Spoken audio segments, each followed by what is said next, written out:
Tawagin niyo po ako sa pangalang Michelle. Totoong pangalan ko po ito.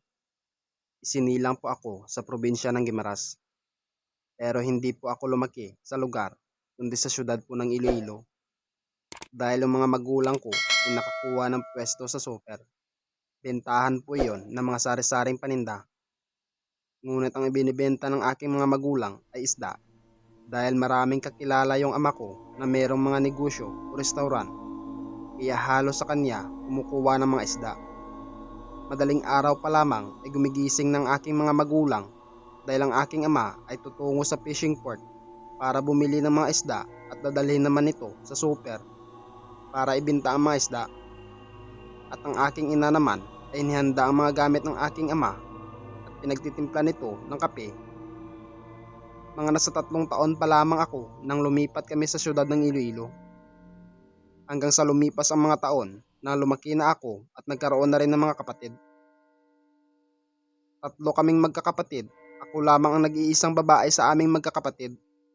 At sunod sa akin ay puro na lalaki. Minsan, umuwi na lamang kami sa probinsya sa Guimaras tuwing may mga okasyon o di kaya piyesta sa baryo ng aming lula.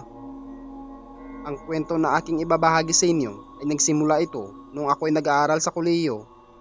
Mga nasa 18 taong gulang pa lamang ako sa mga panahon na mangyari ang kwento kong ito. Nung una ko sa kolehiyo ay medyo naninibago pa ako dahil wala talaga akong mga kakilala o kaibigan na kasama ko na nag-enroll sa paaralan. Hanggang sa mga ilang araw na lumipas ay nagkaroon ako ng mga kaibigan na tawagin natin sila sa pangalang Angela, Loren, Andrea, April at si Rex. Nag-iisa naming lalaki na kaibigan pero sa tagal ng pagsasama nito sa amin ay lumabas din ang itinatago. Alam niyo na kung ano ang ibig ko sabihin. Isang bakla si Rex. Halos sa mga naging kaibigan ko ay nagmula sa Guimaras. Si Loren, Angela at April, sila yung kaibigan namin na tubong Guimaras at sina Rex at Andrea naman ay nagmula sa probinsya ng Iloilo. Itong mga kaibigan ko ay may mga pagkapilyo at wild din pagdating sa inuman. Madalas kaming nagiinom sa Smallville at doon sa lugar na yon ay nakilala namin si Alex na isa ring bading. Kaklase din namin ito at tubong Guimaras din ito. Hindi siya namin close sa paaralan dahil napaka-weird talaga ni Alex. Napaka-misteryoso talaga na tao si Alex. Parang hindi mahilig makisalamuha sa kapwa niya tao. At minsan, kung makatitig ito sa amin, ay para nito kaming lunukin ng buo. Iwan ko ba kung bakit, pero parang napakahirap pakisamahan dahil kung kinakausap mo itong si Alex ay wala man lang kibo o sagot sa mga tinatanong namin dito sa kanya. Naging parte lamang ito ng aming barkada nung makita namin itong umiinom ng soft drinks mag-isa sa Smallville. Kaya simula noon ay naging parte na ito ng aming kaibigan. Madalas na itong sumasama sa amin tuwing lalabas kami para mag-inuman. Isang gabi ay nag-aya itong si Alex na mag-inuman kami sa kanyang apartment dahil nais nito na mag-celebrate sa kanyang kaarawan. Bukas pa naman yung kaarawan ni Alex, ngunit sabi nito na mag-advance kami ng selebrasyon dahil bukas ng umaga ay hindi kami makapag-celebrate dahil uuwi ito ng Guimaras. Kaya pumunta naman kaming lahat ng mga kaibigan sa apartment ni Alex. Pagkarating namin doon ay nagulat kami dahil ang dami ng mga inumin na hinihanda si Alex. Habang umiinom ay nagkwentuhan kami kung bakit ngayon pa nag-celebrate. Kung pwede naman bukas sa inyo Alex. Wika pa ng kaibigan ko na si Andrea. Nakita naman sa mukha ni Alex na halata itong hindi nagustuhan ang wika ni Andrea. Biglang tumahimik ang lahat dahil sa pagmumukha ni Alex na hindi maipinta. Agad naman nagsalita si Rex na pabiro. Oh, ba't kayo napatahimik? Para kayong nakakita ng mga aswang. Oh, dapat magsaya tayo. Dahil kaarawan na ni Alex bukas. Wika pa ni Rex. Nagsalita naman si Angela.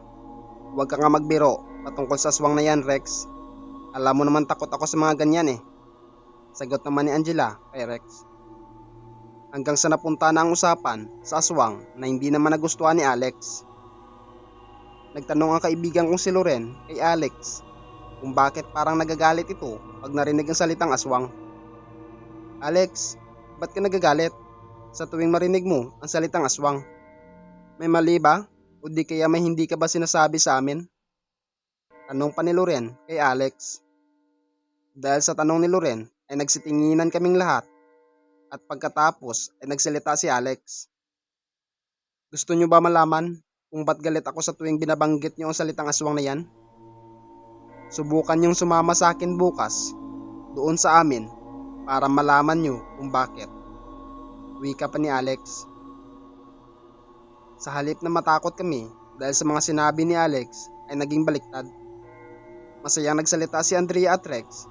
Sige Lex, yung yan ang maging sagot sa katanungan namin. Sasama kaming lahat. Diba guys, sasama tayo sa kay Alex patungo sa lugar nila. Wika pa ng dalawa kong kaibigan. Nag-aalinlangan man kami ni Angela sa aming maging desisyon ay dahil sa mga kaibigan kami at walang iwanan ay nagsang-ayon na lamang kami sa mga kaibigan namin. Pero bago pa man magsang-ayon si Loren ay tinanong nito si Alex kung saang banda bang lugar nila sa Guimaras. Ibinahagi naman ni Alex ang lugar at nakita namin sa mata ni Loren at gayon din kay April ang gulat na kanilang naramdaman nang marinig nito ang pangalan ng lugar. Hindi ko nasasabihin kung ano ang pangalan ng lugar para na rin sa respeto ng lugar. Nagsalita si Alex. Ano Loren at April? Ba't ganyan ang pagmumukha nyo? May mali ba akong sinabi?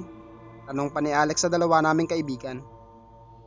Nagpalusot na lamang ang dalawa at nagsalita na lamang ang mga ito na, wala Alex. Ang lakas kasi ng tama ng inumin. Kaya naman ganito ang mga mukha namin. Ganun ba? Sagot ni Alex. Na alam din namin na nagtakataka din si Alex. Maya-maya lang ay naniyahan na kami ni Loren kung pwede na kaming lahat umuwi para bukas maaga kaming makagising para sasabay kay Alex. Wake up pa ni Loren. Pero ang totoo, gusto kami ni Loren at April na bigyan ng babala na kung pwede, wag na kaming tutuloy sa lugar ni Alex. Dahil baka ipahamak lang namin iyon pag amin itinuloy ang pagsama.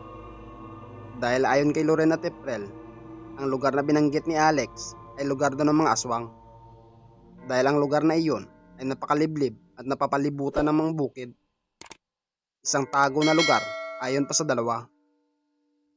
Dagdag pa ng dalawa na ayon sa kwento na ibinahagi nila ay may mga kalalakihan daw na nagmula sa ibang lugar na sumama sa kaibigan nila na taga doon din sa lugar upang magdalo sa piyesta. Dahil piyesta daw ng lugar. Ngunit matapos ang ilang araw ay hindi na nabalitaang nakabalik ang mga kalalakihan sa kanilang lugar. At isa pa, hanggang ngayon ay hindi na natagpuan ang mga kalalakihan.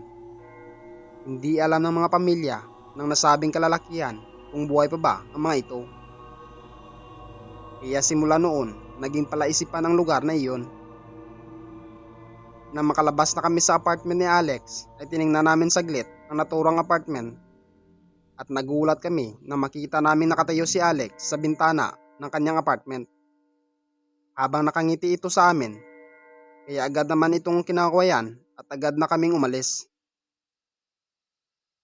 Pagkarating namin ng aking mga kaibigan sa aming mga bahay, ay agad nagchat ang mga ito kung ano ang plano, kung itutuloy ba namin.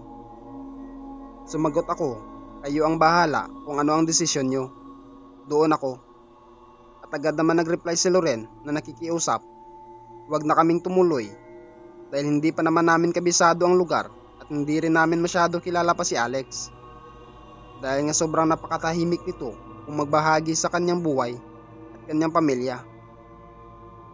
Mahaba ang naging usapan sa group chat namin hanggang sa ito, mga loko-loko na sina Andrea at Rex ay nagdesisyon na sumama kay Alex.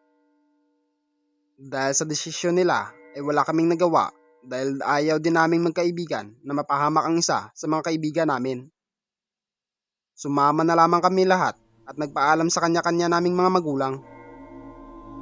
Mabuti na lamang at pinayagan kami ng aming mga magulang na tumungo sa lugar ng Guimaras. Kinabukasan, maaga kaming mga magkaibigan na gumising para magsibihis at dala ang mga pangangailangan namin.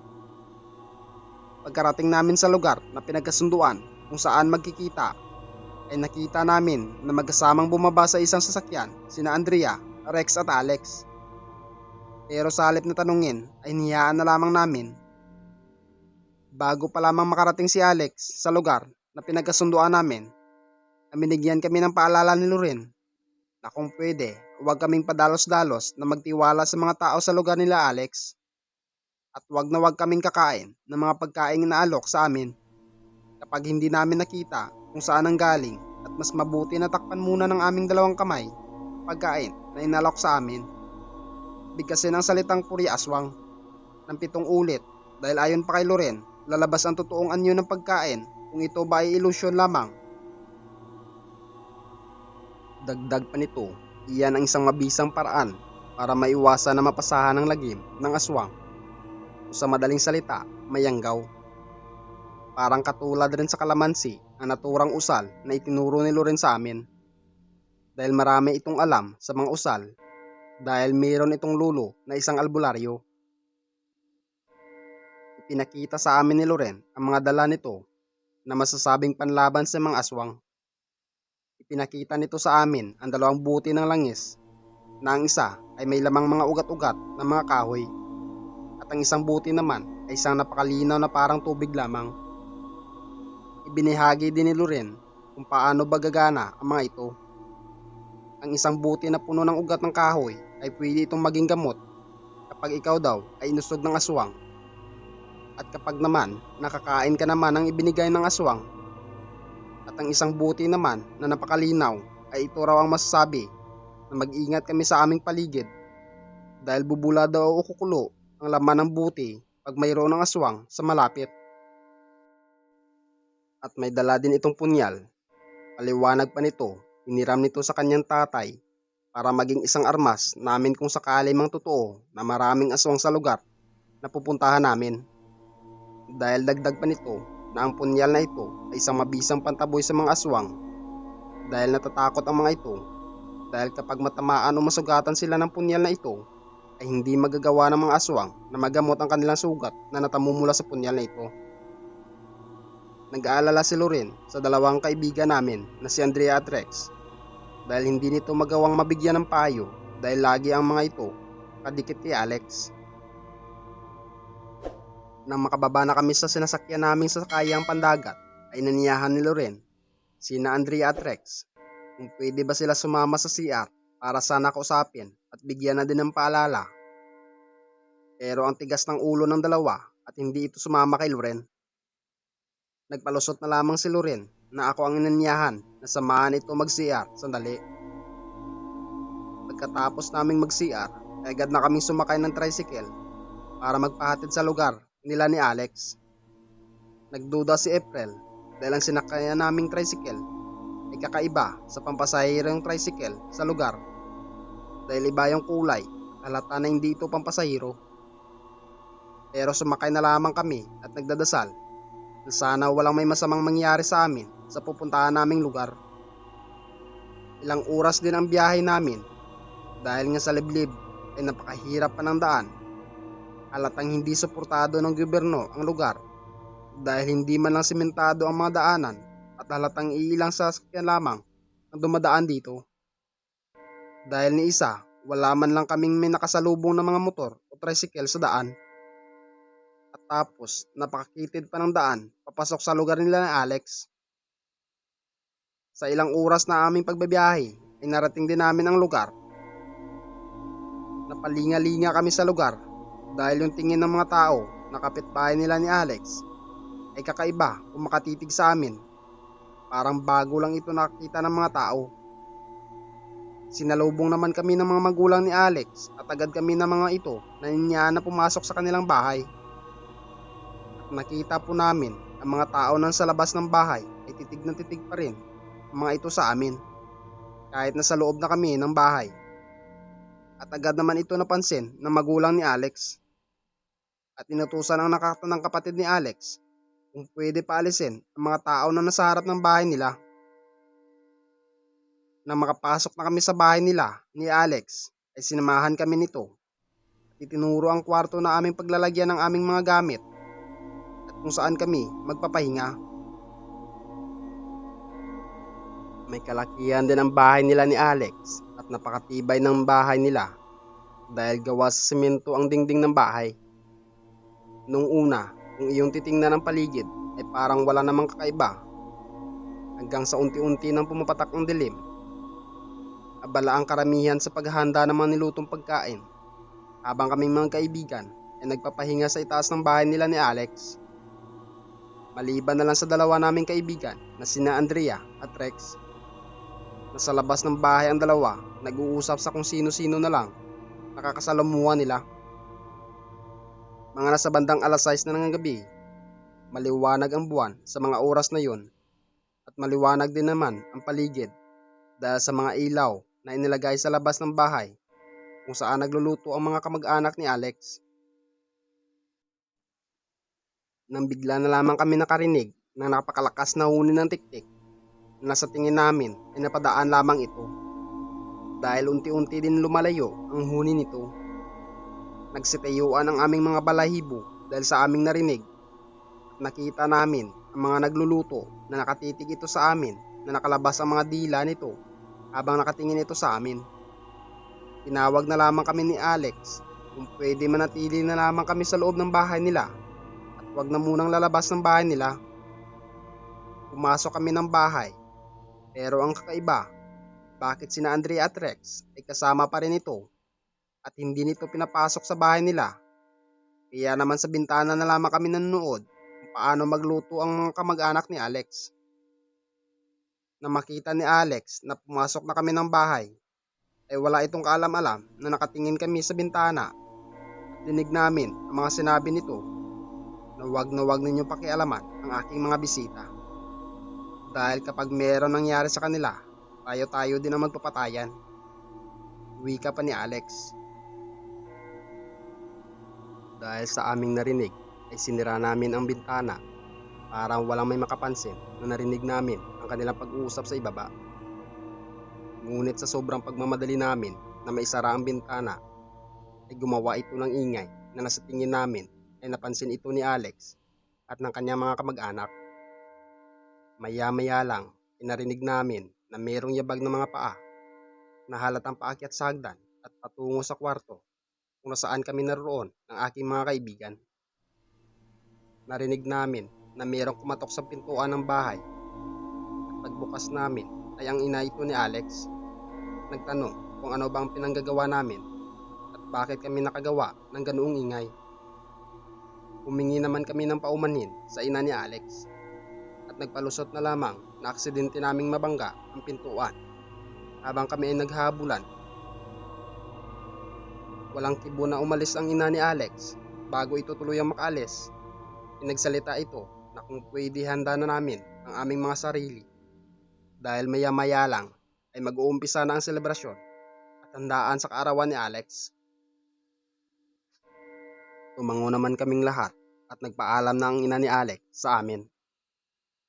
Bandang alas 8 ay bumaba na kami ng bahay. Pero bago kami bumaba ay pinahid sa aming mga kamay namin si Loren. Yun yung langis na ipinakita niya sa amin para hindi daw magtangka na lumapit sa amin ang masamang ginawa dahil duda talaga ito sa pamilya ni Alex at dagdag pa ang mga salita na sinabi ni Alex na aming narinig kanina. Palihim na itinago ni Loren ang punyal at ibinigay naman nito ang langis kay April. Pagkababa namin ay parang nag-iba ang paligid dahil kanina habang nasa taas kami ay napakaingay. Ngunit nang bumaba na kami ay biglang naging tahimik at yung mga titig ng tao sa amin sobrang talim. Maya-maya lang ay bumulong si April sa amin na kami ay maging alerto dahil dagdag pa nito, kumukulo yung langis at umaapaw sa kanyang bulsa. Binigyan ito ng panyo ni Angela para maging silbing pamprotekta sa kanyang bulsa. Dahil alam din ito na mainit din ito kapag dumampi sa balat, kaya binigyan niya ng panyo si April. Nagsimula na ang handaan, umawit na ang lahat ng birthday song. Pagkatapos ay bigla na lamang agad kumuha ng mga pagkain ng ibang bisita. Hindi tulad sa atin ay bago kumuha ng pagkain ay nagdadasal muna para pasalamatan at pagpalain ng celebrant, pero sa kanila ay kakaiba. Medyo madilim na yung paligid dahil pinatay nila ang ilaw sa labas at pinalitan na lamang nila ng mga gasira ang ilaw. Dahil ayon pa sa mga magulang ni Alex ay masayang kumain kapag medyo madilim ang paligid. Kumuha na lamang kami ng kunting pagkain at tinakpan namin ito ng aming mga kamay at habang binibigkas namin ang salitang purya aswang ng 7 beses.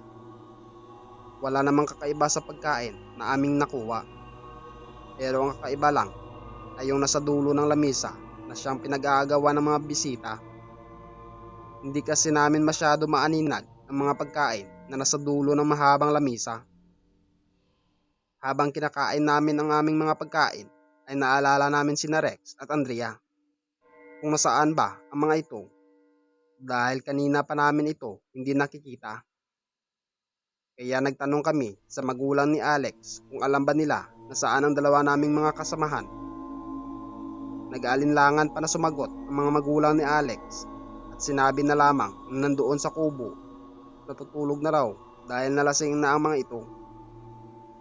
Naging isang palaisipan sa aming magkaibigan dahil hindi naman basta-basta nalalasing ang mga ito dahil sa tagal ng aming pagkaibigan ay hindi pa namin nakita na natutulog ang dalawang naming kaibigan sa sobrang kalasingan.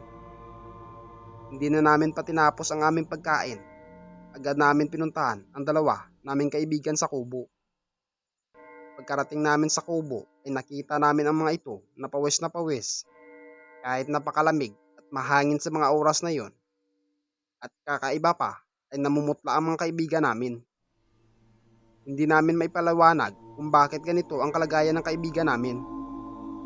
Kumuha ng tubig si April at Loren para mapunasan ang kaibigan namin. Ngunit pagkalabas ng kubo ay hinaharang ng mga magulang ni Alex sina Loren at April. Nagsalita ang mga magulang ni Alex at sinabi na hayaan na muna naming matulog ang mga kaibigan namin dahil lasing lamang ang mga ito. Noong una, hinayaan muna namin ang aming kaibigan para hindi magduda ang mga magulang ni Alex na nagdududa na kami sa kanila. Mga ilang minuto nang umalis ang mga ito ay palihim na kumuha ng tubig si Loren at pinunasan nito ang mga kaibigan namin. Sandali lang na napahiran ang katawan ni na Andrea at Rex ay bigla na lamang ito nagsuka ng hindi kaaya-aya at pansin ni Loren ay hindi normal na pagsuka dahil kung nagsuka ka lamang ng sa sobrang kalasingan ay dapat yung mga kinain mo, dapat yung sinuka mo. Pero yung sinuka ng mga kaibigan namin ay kakaiba na parang mga tubig lamang ito pero napakalagkit at napakalansa. Dagdag pa ni Loren, mas mabuti nang dalhin natin ang kaibigan natin sa amin bukas para maagapan na magamot ang kaibigan natin. Wika pa ni Loren. Naguguluhan man kami sa mga nangyayari ay amin na lamang pinagpaubaya kay Loren ang lahat dahil siya lang naman ang may kaalaman sa amin patungkol sa mga aswang na yan. Maya-maya lang ay pinuntahan kami ni Alex na kung pwede umakyat na kami sa kanilang bahay. Dahil dagdag pa nito, hindi namin gugustuhin ang makikita namin mamaya. Lalabas na sana kami ng kubo at nakbayan ang dalawa naming kaibigan. Pero biglang nagsilata si Alex na iwanan na lang namin si Andrea at Rex dahil yung mga kamag-anak na lamang nito ang mag-aalalay sa dalawa. Patungo sa loob ng bahay. Ayaw pa sana namin, ngunit biglang nagtaas ng boses si Alex. Kaya dali-dali na lamang kaming lumabas at pumasok sa loob ng bahay nila. Nang makapasok na kami, ay rinig namin na halatang inilak ni Alex ang pintuan. Nang aming itong sinubukan na buksan, ay hindi na ito mabuksan. Kaya umupo na lamang kami sa gilid. Dinig na dinig namin na parang may kung anong kasiyahan ang ginagawa ang mga nasa labas ng bahay. Dahil sa sobrang curious ni Loren, ganun din kami ay binutasan ng kunting butas ang bintana. Yung sakto lang na makita namin ang nasa labas ng bahay. Gawa lang kasi sa plywood yung bintana. Pero matibay naman ang paggagawa. Nang mabutasan na namin ang bintana ay aming nakita ang isang napakalaking ibon na itim ang siyang nakahapon sa silong ng unang palapag ng bahay para itong nagbabantay sa amin. Dahil sa direksyon kung saan kami naroroon, nakatitig ang ibon. Hindi namin maaninag na mabuti ang sa labas ng bahay dahil nga nakaharang yung malaking ibon. Pero nakita namin na parang may dalawang tao na nakahiga sa isang malapad na lamisa na nakahiga na parang pinapalibutan at sinasayawan habang binubuhusan ng kung anong mapupula na sa aming palagay ay dugo ng kung anong hayop ba o sa tao. Maya-maya pa ay lumipad ang ibon at dumapo ito sa lamisa at may kung anong bagay na iniluwa sa bunganga ng nasa mesa na nakahiga. Pagkatapos ay pinatay ang lahat ng ilaw at biglang naging tahimik ang lugar. Mga bandang 12:00 na ng gabi ay biglang may kumatok sa pintuan ng kwarto. Bago namin ito binuksan ay tanong muna namin kung sino ang kumakatok. At sumagot naman ang pamilyar na boses. Si Alex ang kumakatok at pinagbuksan namin ito. At pagbukas namin ay dala-dala nito ang dalawa naming kaibigan na wala pa rin itong mga malay. Pero may kakaiba sa aming mga kaibigan.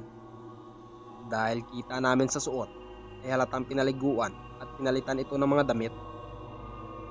Pagkatapos ay nagsilita si Alex na bukas ng umaga ay hatid kami sa labasan at hindi na siya makakasama dahil meron pa daw itong gagawin kasama ang kanyang mga pamilya. Pagkatapos ay umalis na si Alex kasama ang kanyang mga kamag-anak. Pagkasira ng pintuan ay may narinig kami na tila nagbubulong sa labas ng pintuan. Sabi pa nito, "Hahayaan mo pa na makauwi yon, Lex? Pagkain na yan, Lex. Matagal-tagal din tayo hindi nakakain ng laman ng tao. Ano, magtsatsaga na lang ba tayo sa habang buhay ng mga laman ng hayop, Lex?" Bulong pa na kung sino sa kay Alex. Pero wala na kaming may narinig pagkatapos. Halos hindi kami nakatulog sa pagmamatsyag dahil ramdam namin na parang ang dami ng kung anong nilalang ang nasa labas ng bahay nila ni Alex. Parang may ibon na dumadapo sa bubungan at may kung nilalang ang kumakalmot sa dingding at bintana ng bahay nila ni Alex.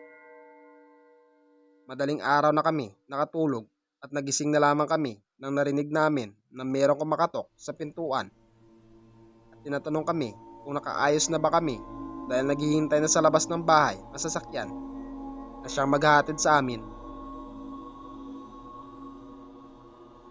Antok man kami ay walang ano-ano ay nagsitiyuan na kami sa aming hinigaan. Nagsuklay na lamang ng aming mga buhok at saka bumaba na ng bahay. Habang kaming apat ni na April, Angel at Loren ay nakahanda. Habang itong si Andrea at Rex ay hindi pa rin nakabangon sa kanilang hinigaan dahil ayon sa kanila ay parang walang lakas ang kanilang katawan para tumayo sa kanilang hinigaan. Tinulungan na lamang namin ang mga ito makatayo para na rin makaalis na sa lugar nila ni Alex. Bago kami umalis ay binigyan pa kami ng isang supot na ang laman ay mga natirang pagkain sa handaan kagabi. Tinanggap namin ito ngunit amin din itong itinapon na makarating na kami sa labasan at na makasakay na kami sa tricycle para magpahatid patungo sa lugar nila ni Loren. Nakita namin na nakatingin sa amin ang dalawang driver na naghatid sa amin. Sobrang sakit ng mga ito kung makatitig sa amin. Pero wala na itong magagawa dahil nakasakay na kami sa tricycle patungo sa lugar nila ni Loren. Medyo malayo din ang lugar nila ni Loren. Mga higit 1 oras din bago kami makarating. Na makarating na kami ay nagulat pang magulang ni Loren dahil hindi inakala na magulang ni Loren na uuwi si Loren sa kanila sa araw na yun dahil hindi man lang tumawag o nag-text sa kanila. Tinanong ni Loren ang kanyang magulang kung nandoon ba sa bahay nila ang kanyang lulo na isang albularyo. At mabuti na lang ay nandoon ang lulo ni Loren. At agad na naming dinala ang dalawa naming kaibigan na sina Andrea at Rex para matingnan ito ng lulo ni Loren. na tawagin natin sa pangalang Mang Tuni. Pagkarating namin sa bahay ni Mang Tuni ay sinalubong agad kami nito at tinanong kung ano ba ang ginagawa namin at napadalaw kami sa bahay nito. Ibinahagi naman ni Loren kay Mang Tuni kung ano ang pakay namin sa kanya. Pinaupo naman kami ni Mang Tuni at nagpaalam ng saglit dahil kukuha lang ito ng mainit-init na sabaw upang ipainom sa kaibigan namin na hinala ni Loren ay niyanggaw ng mga kamag-anak o kalahi ni Alex. Nang makabalik na si Mang Tuni ay may dala itong sisidlan na may umaaso-aso na sabaw at sa kabila naman ay isang karne na baboy. Bago pa ibinigay ni Mang Tuni ang sabaw ay pinaamoy muna nito ang dalang karne sa dalawa naming kaibigan. Nakita ng aming mga mata ang pagpulo ng laway ni Andrea at Alex. Naglalaway ang mga ito na parang nasasabik na kainin ng karne.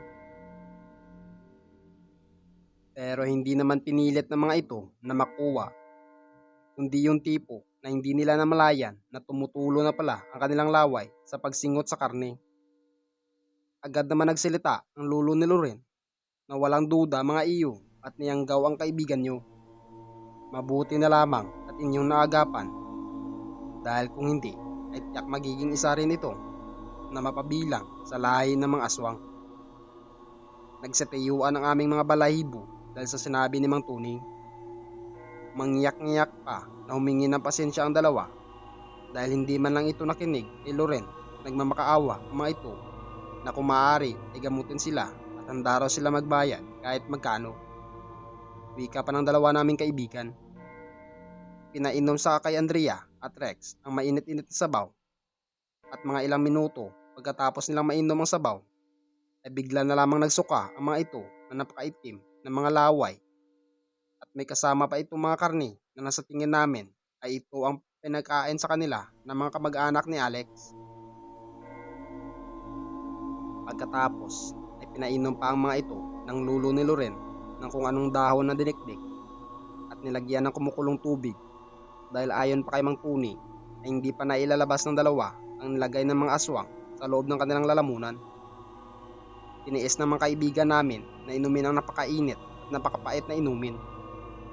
At pagkatapos nilang maubos mainom ay nagsusuka ang mga ito ng napakaraming maiitim na laway at bumubula-bula pa na sobrang lagkit. At maya-maya lang ay sinundan pa ito ng kanilang pagsusuka. At sa huli ng kanilang pagsuka ay nailabas din ng mga ito ang isang maitim na hugis bilog na parang bato.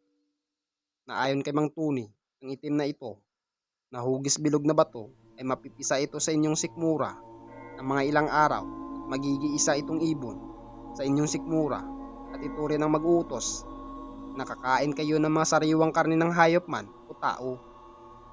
Kinuha ni Mang Tuni ang itim na bagay at inilagay nito sa isang garapon na puno ng mga asin. Matapos ang ilang oras ay tumungo na kami sa bahay nila ni Loren para magpahinga at babalik din sa syudad ng Iloilo.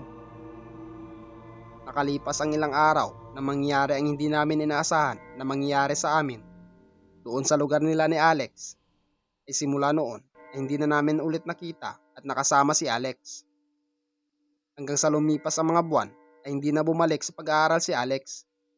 Dahil siguro nalaman nito na alam na namin ang tinatago nitong sikreto at nalaman din namin ang totoo kung ano ba ang ibig sabihin ng naging sagot nito sa amin noon habang tinatanong namin ito kung ba't galit ito pag nababanggit ang salitang aswang.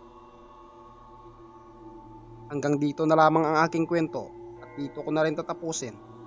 Sana inyong nagustuhan ang aking kwento patungkol sa aming naging karanasan sa isang lugar sa Guimaras.